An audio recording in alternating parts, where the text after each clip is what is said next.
Leamos en Romanos capítulo 3, versículo 23. Por cuanto todos pecaron y no alcanzan la gloria de Dios, siendo justificados gratuitamente por su gracia por medio de la redención que es en Cristo Jesús, a quien Dios exigió públicamente como propiciación por su sangre a través de la fe, como demostración de su justicia, porque en su tolerancia Dios pasó por alto los pecados cometidos anteriormente, para demostrar en este tiempo su justicia, a fin de que Él sea justo y sea Él que justifica al que tiene fe en Jesús. ¿Dónde está pues la jactancia? Queda excluida. Oremos.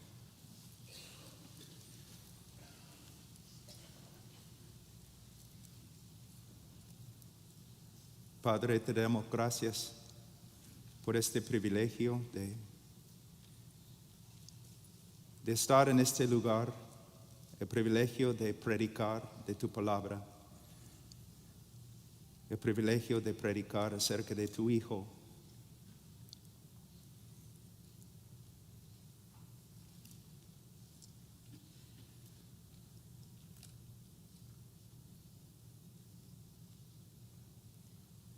Obra entre nosotros, Señor. Transfórmanos.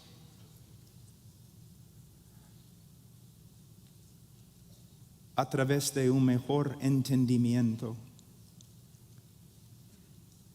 de lo que has hecho por nosotros en tu precioso Hijo.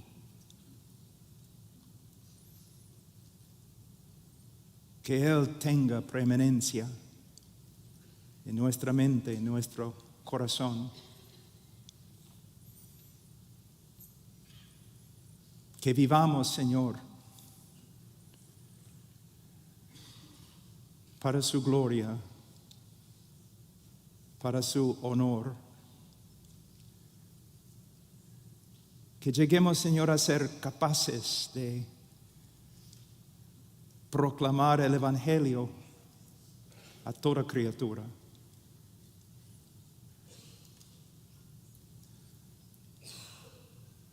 Danos fuerza, Señor, para andar, correr de una manera digna de nuestra vocación.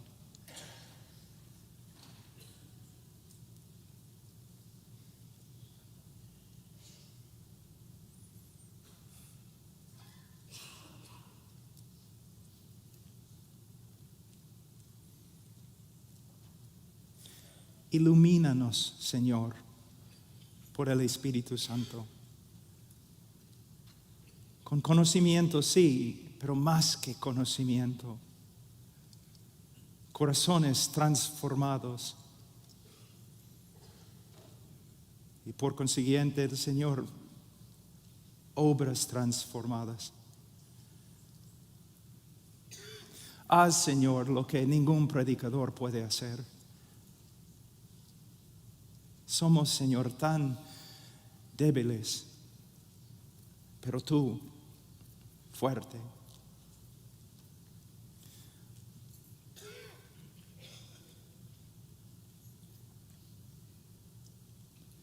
Prefiero, Señor, seguir orando, pero por fe dejaré de orar para predicar.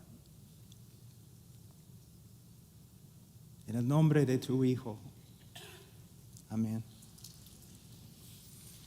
Hoy día me siento tan débil, no por causa de mi salud, sino por causa del tema,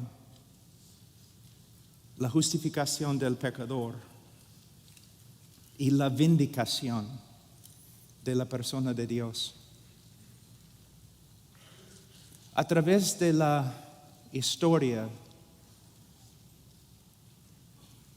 Dios ha demostrado misericordia hacia los hombres, pero su misericordia presenta un problema. El problema más grande en toda la Escritura. De hecho, toda la obra redentora, cada página de la Escritura tiene que ver con este problema. Y si uno estudia bien a los reformadores, aún los patriarcas de la iglesia, van a ver algo entre ellos y entre su proclamación que no se encuentra mucho en el día de hoy. Ellos se preocupaban bastante por un dilema. ¿Cómo podemos reconciliar la justicia, la santidad, la verdad de Dios con su amor, misericordia y gracia? Muchas veces cuando voy a testificar a una persona, la primera cosa que digo es, ¿sabe usted lo que es el problema más grande en toda la Escritura? Y me dicen, ¿qué? Si Dios es bueno, no te puede perdonar. Si Dios es justo, no puede pasar por alto tu pecado. En Romanos capítulo 3, Pablo nos muestra que es el dilema más grande en toda la Escritura. Es el problema filosófico teológico más importante.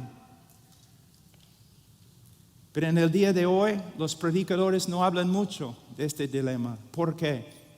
Porque no estudian los atributos de Dios. Y porque no estudian, no entienden lo que las Escrituras dicen acerca del hombre. Pero un hombre que se dedica a conocer a Dios como se revela en las Escrituras, no solamente una parte, pero todo lo que la Biblia dice acerca de Dios. Y si el mismo hombre se dedica a entender lo que la Escritura dice acerca del hombre, entonces inmediatamente se presenta un problema tremendo.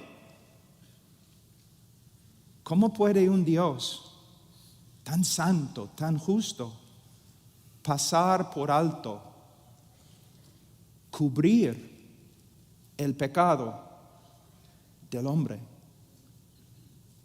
No hay respuesta excepto en Calvario. Ahí, la primera vez en la historia de la historia, hay una manifestación de la armonía de los atributos de Dios. En la cruz del Calvario, si preguntamos, ¿Dios es justo? ¿Es justo Dios? Sí. ¿Cómo sabemos? Derramó su ira sobre su propio Hijo cuando llevó nuestro pecado.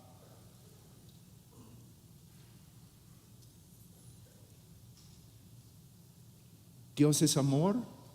Sí. ¿Cómo sabemos? Su Hijo tomó el lugar del pecador y sufrió y murió en su lugar. El gran dilema. Hoy día vamos a hablar del gran dilema. En Romanos 3:23, como estudiamos ayer, la Biblia afirma que todos han pecado y por eso todos se quedan bajo la condenación de un Dios justo.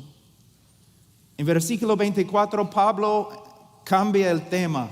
Ahora está hablando acerca de los cristianos y él dice, siendo justificados gratuitamente por su gracia, por medio de la redención que es en Cristo Jesús. Primeramente, ¿qué significa la palabra justificación? Hermanos, en la obra misionera a veces creo que no andamos sabiamente.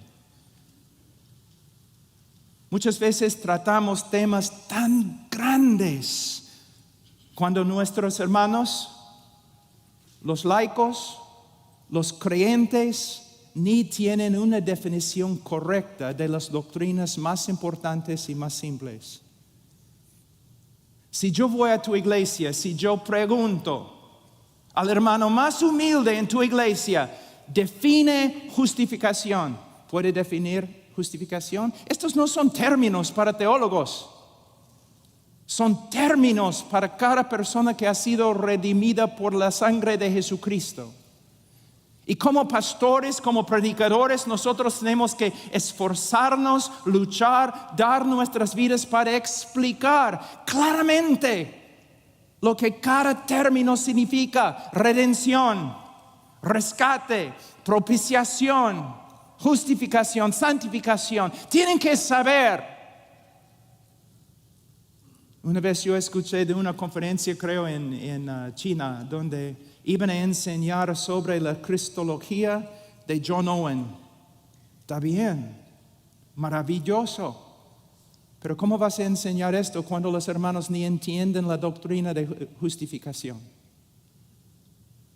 Tenemos que no solamente usar palabras, tenemos que definir palabras. Pero para definir palabras tenemos que saber nosotros lo que significan. Y es la lucha del predicador, no aprender a predicar a los otros teólogos, sino predicar al hombre en la congregación. Entonces Pablo dice, siendo justificados. ¿Qué significa la palabra justificación o justificar? Es un término legal o un término forense. El momento que una persona confía salvíficamente en el Señor Jesucristo, Dios lo declara legalmente justo ante Él. Y como el hermano dijo anoche, no más o menos justo. Porque ¿cuántas veces pecaron Adán y Eva antes que fueran echados de Edén? Una vez. Dios lo declara legalmente, perfectamente justo. Y a veces los hermanos dicen, qué linda definición de la justificación. No he terminado. El momento que una persona confía en el Señor Jesucristo, Dios lo declara ante Él legalmente, perfectamente justo. Y Dios lo trata como justo. Y esta es la gran confianza del creyente, que aun cuando Dios el Padre nos disciplina, no nos disciplina con ira, sino con amor. Y su disposición hacia nosotros no ha cambiado. Nos ama. Porque nuestra posición ante Él es perfecta, porque se basa en la obra perfecta de nuestro Señor Jesucristo. Justificación.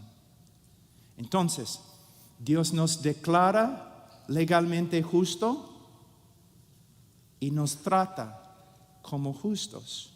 Pero ¿cómo puede hacer eso? Porque en la cruz del Calvario,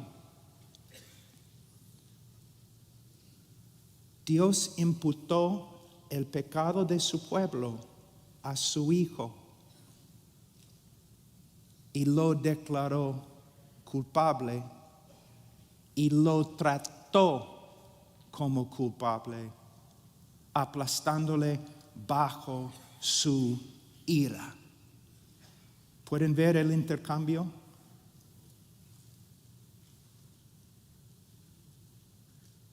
Es el cimiento de nuestra salvación, la base. Y si la base no está bien, todo lo demás no está bien. Ahora, Pablo dice, siendo justificado gratuitamente por su gracia, por medio de la redención que es en Cristo Jesús. Justificados gratuitamente por su gracia. Pablo, por supuesto, está escribiendo en griego, pero Pablo era hebreo. Cuando un judío quiere enfatizar algo, repite.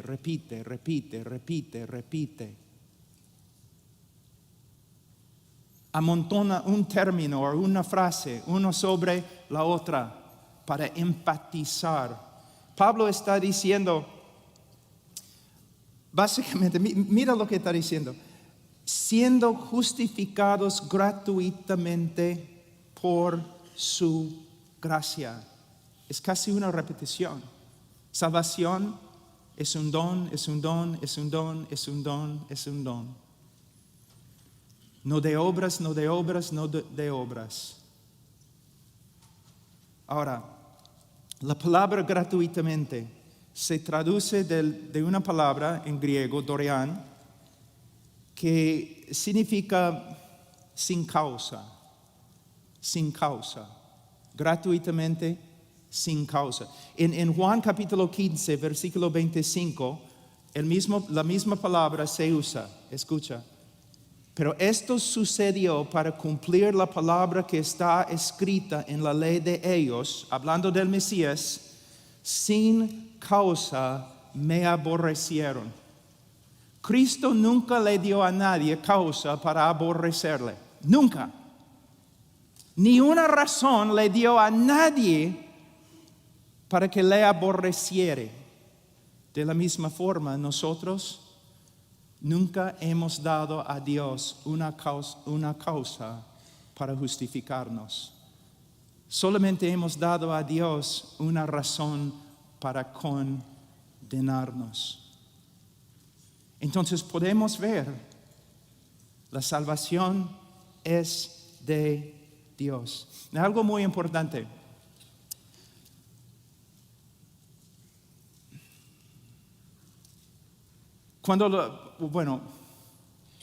En el mundo, en el día de hoy, y a través de toda la historia del mundo, solamente existen dos religiones. Es muy importante entender eso. A veces yo digo a los alumnos, si ustedes tienen que tomar una clase sobre la religión, ustedes deben estudiar conmigo, porque los demás maestros dicen que hay miles y miles de religiones en el mundo, pero yo digo lo contrario, hay solamente dos. Hay una religión de gracia y hay una religión de obras.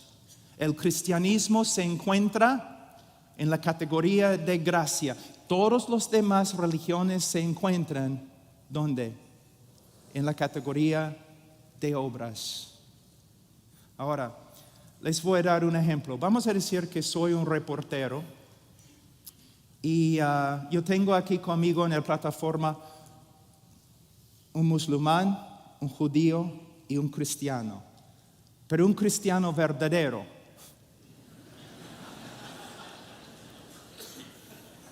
Es un animal muy raro.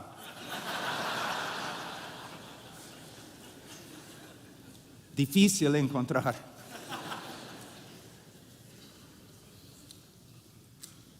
Pero cuando lo encuentras, lo sabes. Entonces, como reportero, yo pregunto al musulmán, señor musulmán, si usted muriera ahora mismo, ¿dónde iría? Y él me dice, al paraíso. ¿Por qué? Porque yo amo el Corán. He leído el Corán. Yo doy limosnas a los pobres. Yo he visitado los lugares santos. Yo soy hombre justo. Yo iría al paraíso. Está bien, entiendo. Señor judío ortodoxo, si usted muriera ahora mismo, ¿dónde iría? Al camino de los justos. Yo iría al paraíso, al cielo. ¿Por qué? Bueno, yo amo la ley de Dios. Yo estudio la ley de Dios. Yo busco obedecer, someterme a la ley de Dios. Soy un hombre justo. Si yo muero, yo me voy al cielo. Está bien, entiendo. Luego vengo como reportero al cristiano. Señor cristiano, si usted muriera ahora mismo, ¿dónde iría? Y él me responde con gozo, yo me iría al cielo. Y yo pregunto, ¿por qué?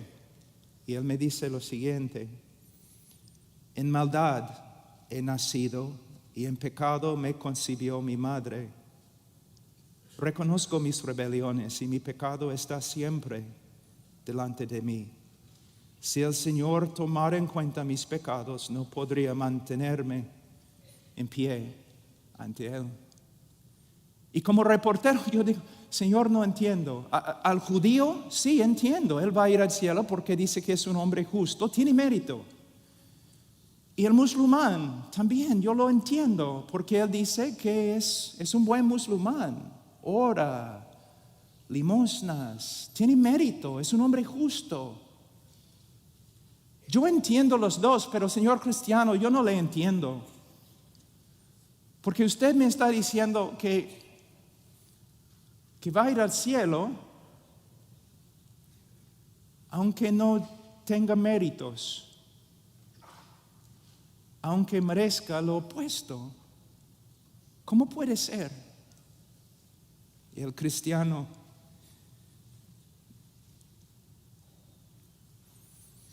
mira al reportero y dice, porque yo voy al cielo por causa de las virtudes, excelencias y méritos de otro, mi Señor Jesucristo, que vivió la vida perfecta que no pude vivir, que murió en el lugar de los pecadores y pagó la pena contra mí. Todo tiene que ver con la obra redentora de Cristo, la persona y obra de Cristo. Ahora, yo empecé hablando de un dilema, ¿no? Si Dios es justo, ¿cómo puede Dios perdonar al pecador? En Romanos 3, Pablo dice en versículo 26, para demostrar en este tiempo su justicia, a fin de que Él, Dios, sea justo y sea Él que justifica al que tiene fe en Jesús. Ese es el problema, el dilema que Él presenta acá. Y la respuesta se encuentra en la persona de Jesús. Pero lo que quiero hacer en este momento es, yo quiero mostrarles que no es una doctrina nueva, o no es un problema que se manifiesta solamente en el Nuevo Testamento. Vamos a pasar por algunos textos en el Antiguo Testamento y yo voy a mostrarles que desde la caída, esto ha sido un problema, un dilema muy importante que solo encuentra su respuesta en Jesús. Vamos a Éxodo un ratito. Éxodo 34, versículo 6. Entonces pasó el Señor por delante de él, por delante de Moisés, y proclamó, el Señor, Dios compasivo, clemente, lento para la ira, abundante en misericordia y fidelidad. El que guarda misericordia a millares, el que perdona la iniquidad, la transgresión y el pecado. Wow. Muchos teólogos, yo soy uno de ellos, cree que esta es una de las revelaciones de Dios más grande en todo el Antiguo Testamento. Igual a Isaías 6, por ejemplo. Dios baja del cielo y Dios proclama quién es. ¿Y qué dice? Primeramente, Él habla de su carácter, que es compasivo, clemente, lento para la ira y abundante en misericordia y fidelidad.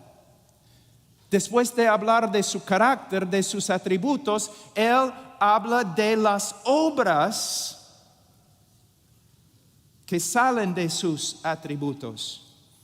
Versículo 7. El que guarda misericordia a millares, el que perdona la iniquidad, la transgresión y el pecado. Por causa de quién es un Dios de amor, de gracia, de misericordia, que desea demostrar misericordia. ¿qué hace? Él perdona iniquidad, transgresión y pecado. Muchas veces cuando un joven comienza a estudiar la Biblia y él ve algo como iniquidad, transgresión y pecado, él trata de discernir los detalles en el significado de cada palabra, qué está tratando de decir, pero no es la manera correcta de entender este texto. Los hebreos lo que hacían es, cuando querían enfatizar algo, ellos amontonaban un término sobre otro para enfatizar una verdad central. Y por medio de decir, perdona la iniquidad, la transgresión y el pecado, lo que Dios está diciendo es que Él perdona todo tipo o género de pecado. Él es un Dios abundante en gracia y misericordia y amor. Y está dispuesto a perdonar todo tipo, todo género de pecado. Es lo que hace. Es un Dios que perdona. Hasta ahora todo está bien. Pero llegamos a la última parte del versículo 7. Que no tendrá por inocente al culpable. Si ustedes están leyendo correctamente, con discernimiento, ustedes inmediatamente deben notar una aparente contradicción. Dios se revela como el Dios que perdona todo tipo o género de pecado sin excepción, y a la vez el Dios que va a condenar y castigar todo tipo y género de pecado sin excepción. Dios perdona todos los pecados y Dios castiga todos los pecados. ¿Cómo puede ser? Parece imposible. Y es imposible hasta que entre el Señor Jesucristo y la cruz del Calvario.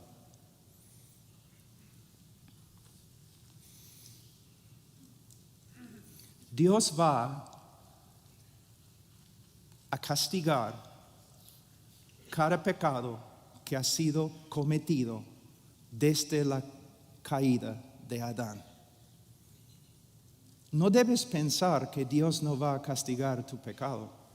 Dios va a castigar todo pecado desde Adán.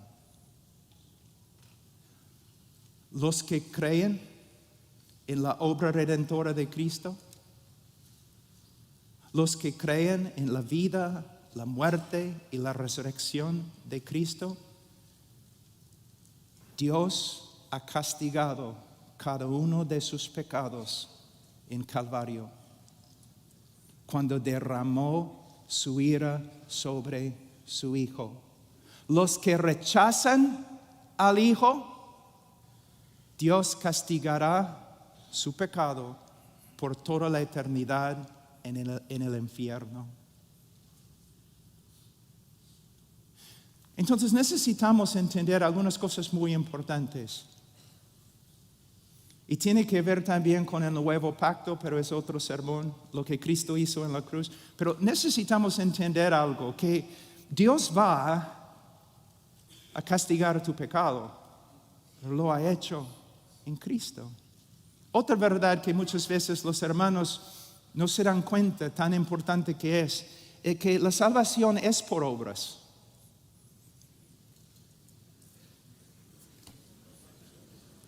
Ok, chao. No, la salvación es por obras. Hay un pacto. Hay demandas. Para ser salvo, el hombre tiene que ser más que perdonado. Obras. Y de una forma nosotros somos salvos por medio de las obras, pero no por medio de nuestras obras, por medio de las obras de Jesucristo a favor de nosotros. Alguien tenía que cumplir las demandas. con su vida perfecta, Él cumplió las demandas a favor de nosotros. Alguien tuvo que morir. Él tomó nuestro lugar y murió en nuestro lugar. Cristo hizo todo.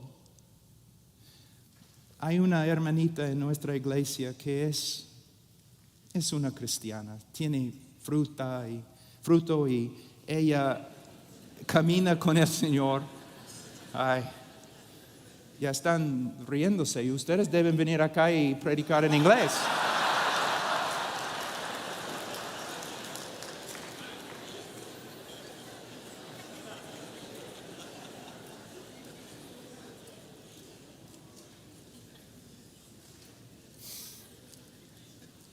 Pero ella muchas veces se turba en su corazón con respecto a la seguridad de su salvación. Y siempre cuando me siento con ella, yo le digo, hermanita, estás olvidándote que siempre te digo, hay solamente un héroe en esta historia de redención. Él vivió la vida que no puedes vivir. Él murió la muerte que no puedes morir. Él hizo todo. ¿Ves? Ahora, vamos ahora a Proverbios.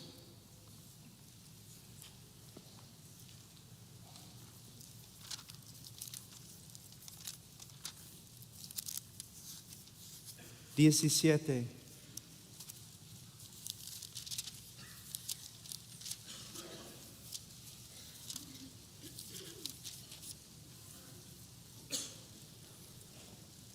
El que justifica al impío y el que condena al justo, ambos son igualmente abominación al Señor. Ahora,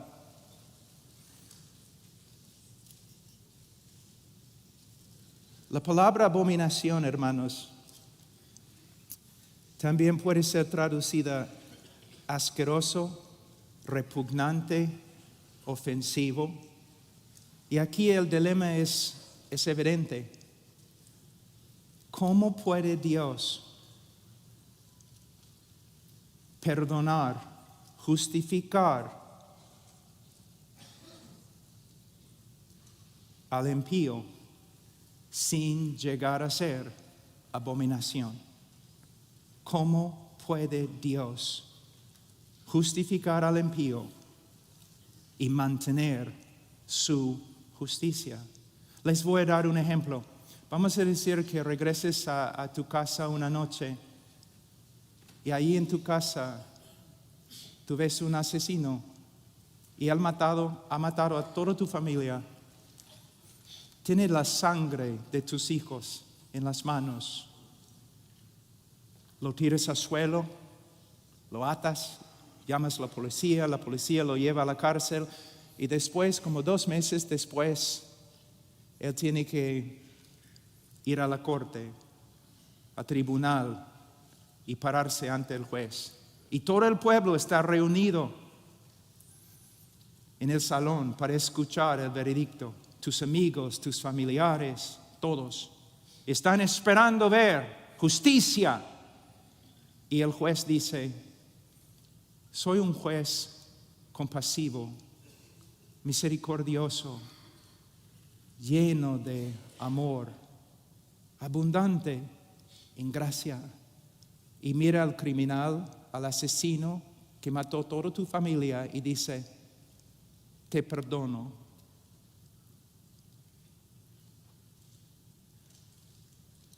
Y luego el juez y el asesino, los dos salen juntos como amigos para cenar.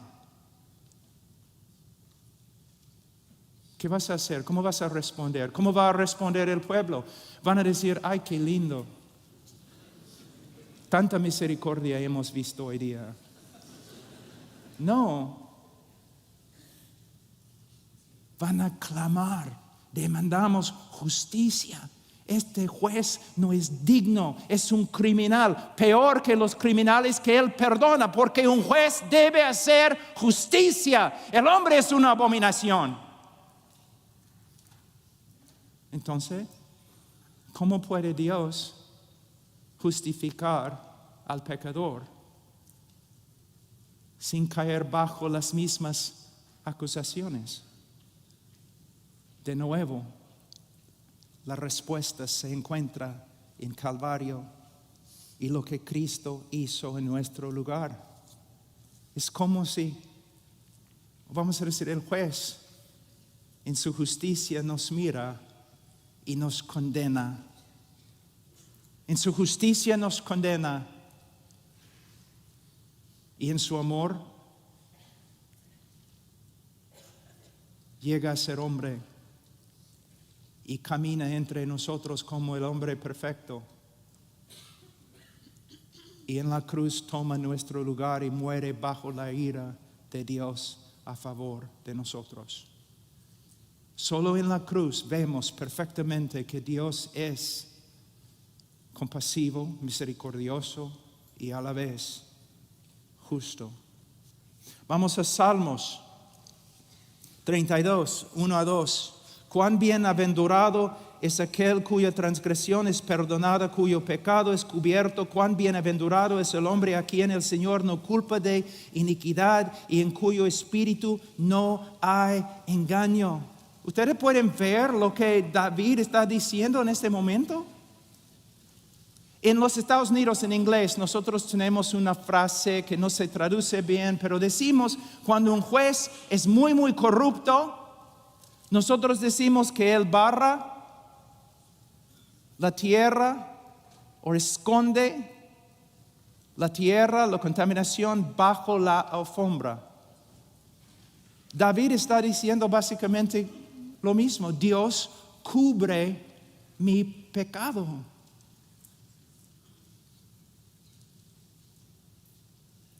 Dios no me inculpa de iniquidad. Pero un juez debe culpar a los malos.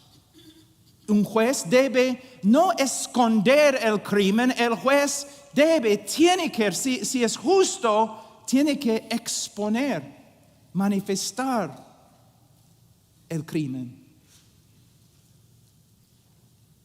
¿Cómo puede Dios esconder el pecado o cubrir el pecado? De nuevo, mira Romanos 3.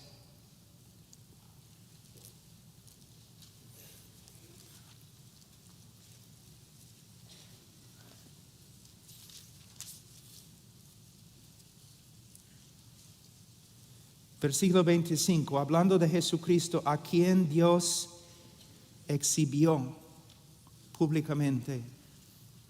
¿Cómo puede Dios cubrir nuestro pecado?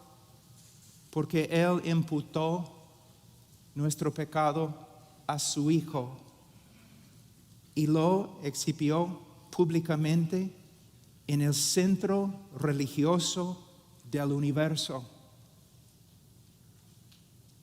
Y sobre la cruz derramó su justicia sobre Él.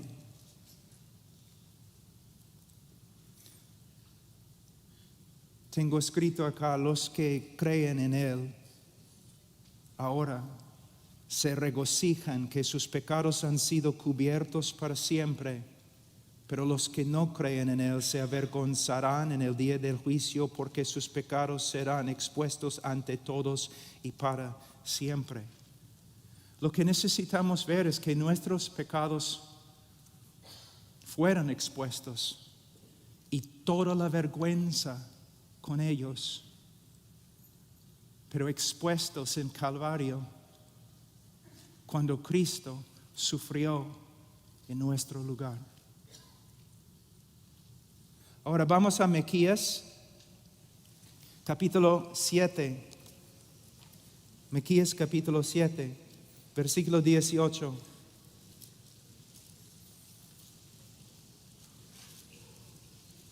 Es un texto muy parecido a lo que encontramos en el libro de Éxodos 34, Miqueas,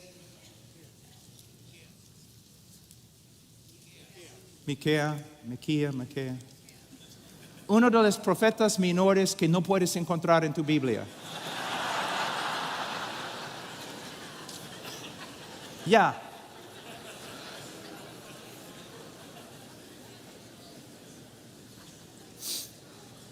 No puedo creer que ustedes se rieron de mí. Arrepiéntense todos. Con ayuno. No quiero ver nadie afuera comiendo durante almuerzo.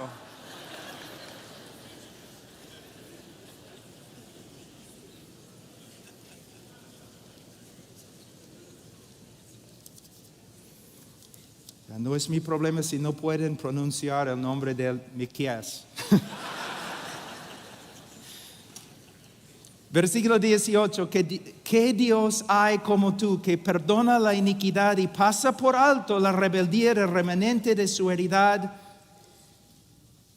No persistirá en su ira para siempre porque se complace en la misericordia. Volverá a compadecerse de nosotros, hollará nuestras iniquidades, sí, arrojarás a las profundidades del mar todos nuestros pecados. Versículo 19 se encuentra en muchos himnos, cánticos, que se cantan por todo el mundo. Y es correcto cantar estas palabras con alegría, pero yo creo que se demanda más que alegría, solemnidad. Y los que solamente pueden cantar estas palabras con alegría no entienden el texto. Cuando uno lee este texto piensa, ay, qué lindo, Dios no ha pisoteado nuestras iniquidades, así, ¡pum! O que Dios, no, Él ha agarrado nuestro pecado como una bola y lo ha tirado al mar. ¡Qué lindo! Vamos a cantar con alegría. Hermano, no entiendes el texto. No entiendes el texto.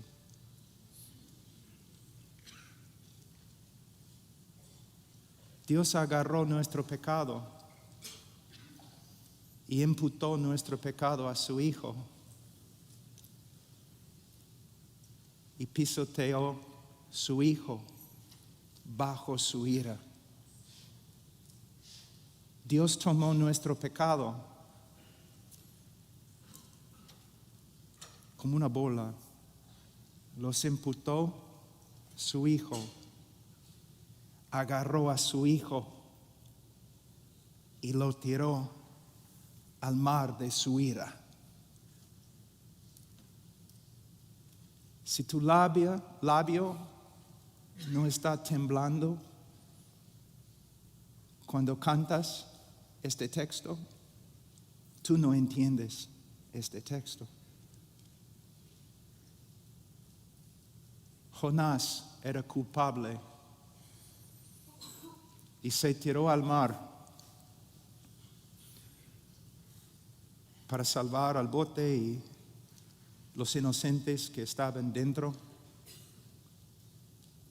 Cristo, el inocente, se tiró al mar de la ira de Dios para salvar la nave de Sión y los culpables que están dentro.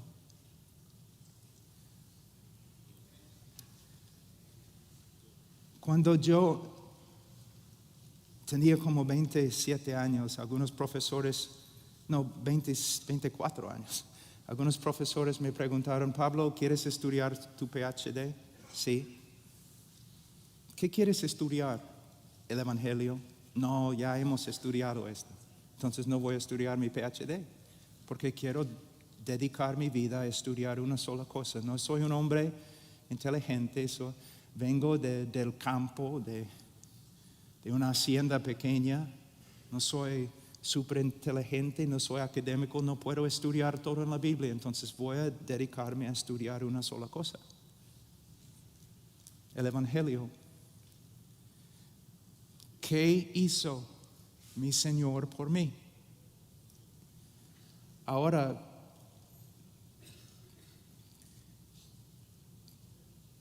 décadas han pasado.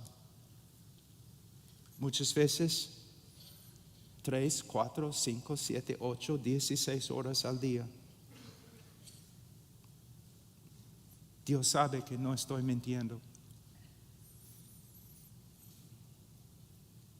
Yo no entiendo mucho acerca de la escatología, aunque probablemente debo saber más.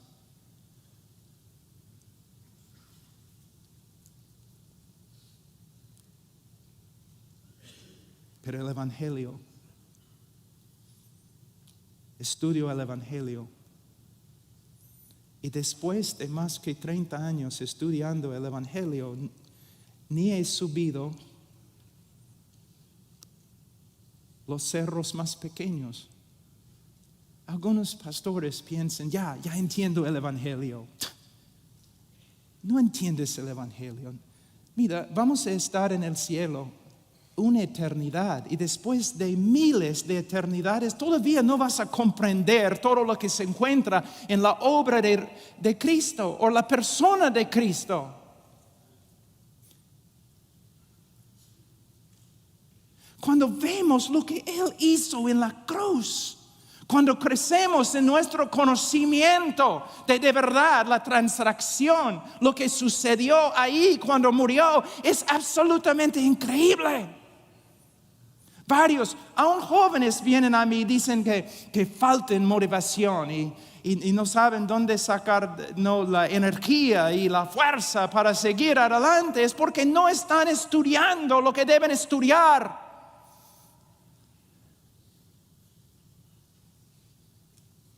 La cruz y todo lo que sucedió ahí. Ahora, vamos a volver un ratito a Romanos.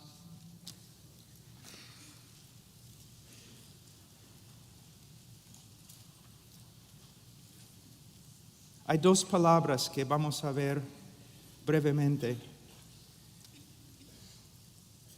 Siendo justificados gratuitamente por su gracia, por medio de la redención que es en Cristo Jesús. Hermanos, a veces yo me enfermo durante tiempos de alabanza. Cuando yo veo a los cristianos tan felices usando la palabra redención o Cristo como rescate. De verdad, con gozo está bien, pero fíjense lo que están diciendo. Él pagó el precio. Él compró nuestra libertad con su sangre. Con su sangre. Redención denota la liberación de un prisionero, un cautivo, un esclavo, por medio de pagar un rescate, por medio de pagar un precio. ¿Y cuál fue el precio? La sangre preciosa de Cristo. Pero hermanos, no es suficiente decir la sangre preciosa de Cristo y dejar de hablar. No es suficiente, especialmente en el mundo latino. Y mi familia viene de Croacia y los croatas son aún más católicos que ustedes. En la iglesia católica, la muerte de Cristo ha llegado a ser como algo romántico. Él murió como mártir. Y cuando vemos la cruz debemos decir, ay, qué pena, pobre Jesucito, que sufrió tanto. O aún los predicadores evangélicos, cuando hablan del precio que Cristo pagó, solamente hablan de sus sufrimientos físicos. No, de hecho, los sufrimientos físicos, especialmente a las manos de los gentiles, los paganos, eran parte de la maldición y lo que él tenía que sufrir. Pero si somos salvos, no somos salvos porque los romanos golpearon a Jesús.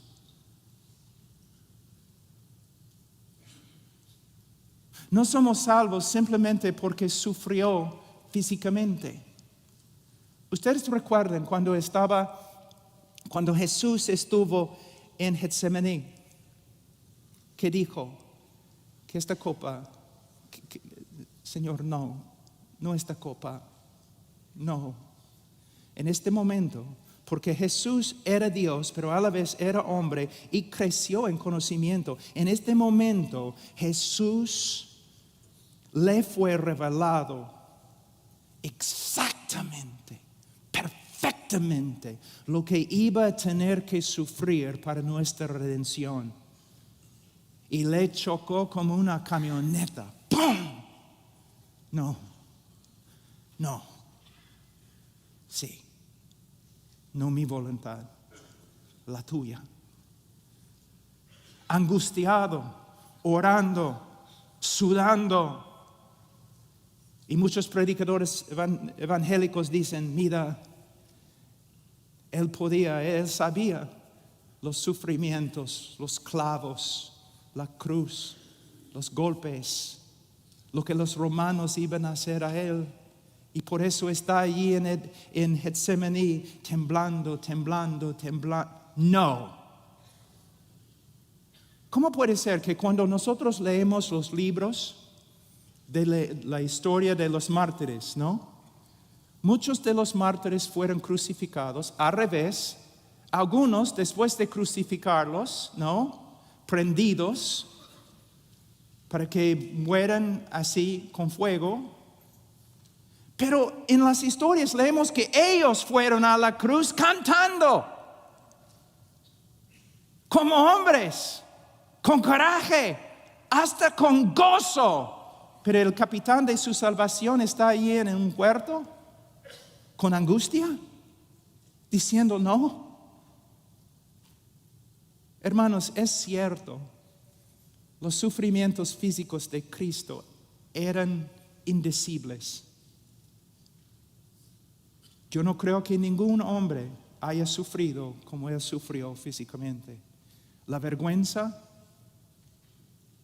más que lo que puedes imaginarte. Pero la pena de la cruz, la clave es en la cruz. Dios el Padre imputó el pecado del pueblo de Dios a él. Y todo el odio divino, toda la furia justa, todo el aborrecimiento de un Dios santo contra la maldad cayó sobre el Hijo. Hace como 4 años yo pasé varios meses estudiando solamente las 3 horas de oscuridad. Yo no creo que eran 3 horas de un cielo nublado. Yo creo que era como Egipto. ¿Por qué? Cristo tenía que ser encarcelado, encerrado en como una cárcel, a solas, en la absoluta oscuridad, mientras ola tras ola de la ira de Dios caía sobre él, hasta que el precio fuera pagado.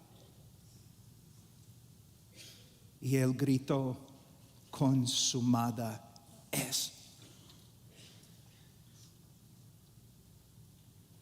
Dios nos condenó y Dios, ayúdame con la palabra, Dios nos condenó y Dios absorbió la condenación en sí mismo. Dios derramó su castigo sobre nosotros y Dios en la persona de Jesucristo absorbió el castigo y la condenación.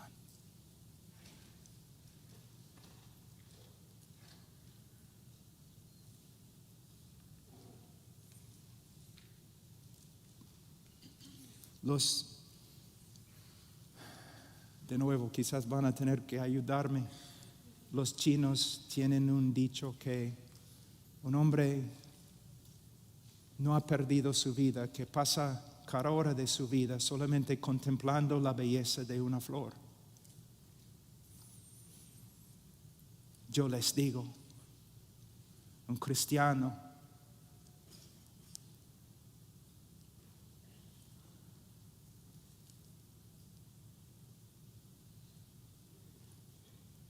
no ha malgastado su vida, habiendo dedicado su vida a simplemente contemplar la cruz del Calvario.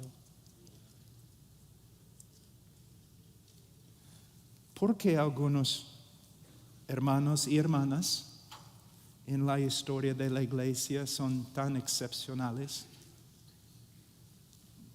Nacen de la misma raíz de Adán como nosotros.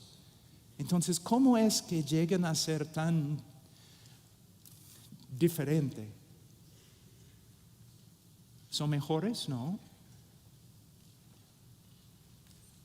Quizás es solamente una cosa, porque habiendo estudiado personas así a través de la historia, yo he llegado a la conclusión que hay una cosa que los separa de los demás, una visión más amplia de Cristo. Una visión más amplia de lo que Él hizo en la cruz del Calvario. Hermanos, pastores, predicadores, ustedes deben ser como mineros. En Perú tenemos muchas minas y mineros, y a veces es un trabajo muy peligroso, muy costoso. El minero tiene que entrar a la mina en la oscuridad a veces, a solas, en el frío, con una linterna así buscando. Job 28, creo. Este es el trabajo del predicador. Ustedes se dan cuenta, mira, yo conozco hermanos en todas partes del mundo que aman al Señor más que yo. Son mecánicos y carpinteros y policía y para sobrevivir y apoyar a su familia ellos tienen que trabajar 16 horas al día solamente para poner comida en la mesa. 16 horas al día. Aunque son muy devotos pastores, ellos no tienen tiempo para estudiar. Es nuestro privilegio y responsabilidad. La razón por la cual estudiamos esta Biblia no es para ser más inteligente que los demás predicadores en la conferencia. ¿Qué me importa? Estudiamos la Biblia como un minero que entra en la mina horas y horas y horas cada día para sacar a la luz joyas de Jesucristo y presentarlas a los hermanos que no pueden entrar en la mina. Es tu trabajo, haz tu trabajo.